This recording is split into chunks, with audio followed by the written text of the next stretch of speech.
La municipalité de Saint-Siméon s'est dotée d'un tout nouveau centre plein air pouvant accueillir jusqu'à 120 personnes. Ce bâtiment moderne et fonctionnel est équipé de la fibre optique ainsi que d'un plancher chauffant, offrant ainsi un confort optimal à ses visiteurs. À Saint-Siméon, on avait un centre plein air qui appelait le Chalet des Sports à l'époque, qui était en fin de vie, qui datait de bien des années.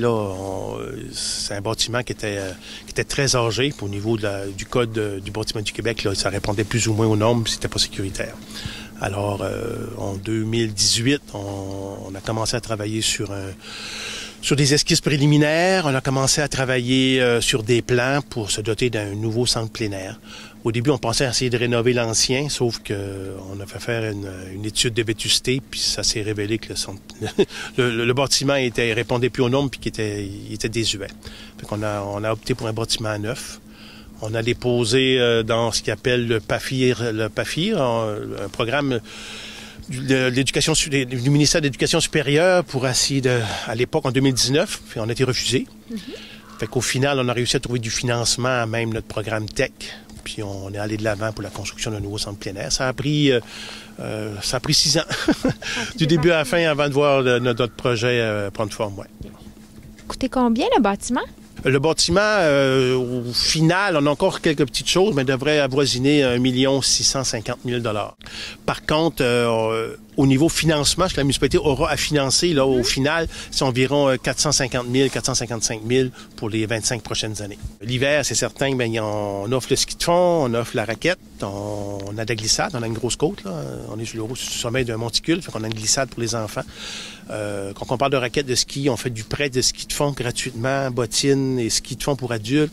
On fait du prêt de raquettes aussi pour les enfants et adultes. On a aussi des luges pour glisser, on a différents équipements.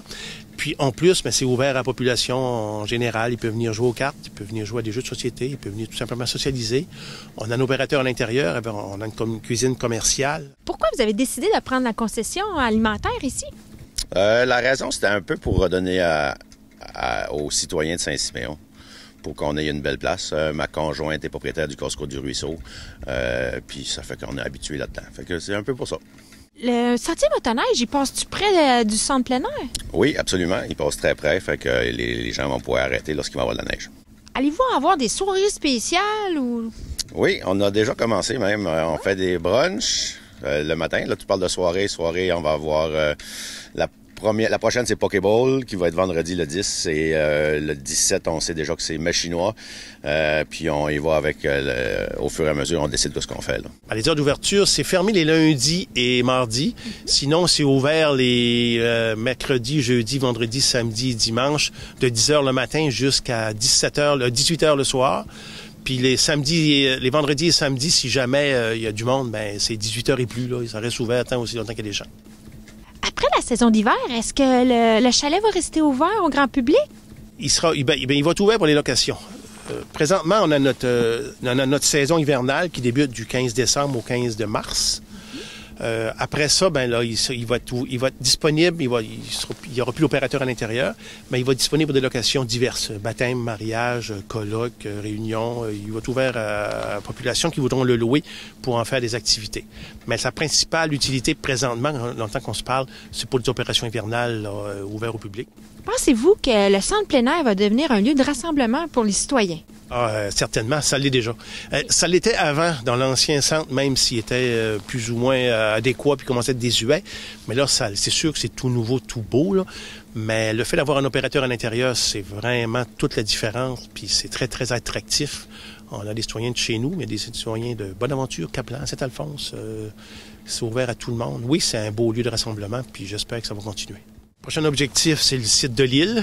On a un chalet au site de l'île, il y a un camp de jour, il y a différentes activités. On a le tournoi de pêche, on a plein de choses qui se passent au site de l'île. On a un bâtiment qui est là aussi qui commence à être désuet.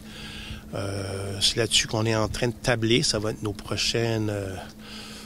prochain travail pour cette année et les années à venir. Là, on l'a mis à notre plan triennal d'investissement, puis on a essayé de voir ce qu'on peut faire pour améliorer la qualité des activités offertes au site de l'île. Merci beaucoup et bravo pour votre beau centre plein air. Merci, ça fait plaisir. Bonne journée.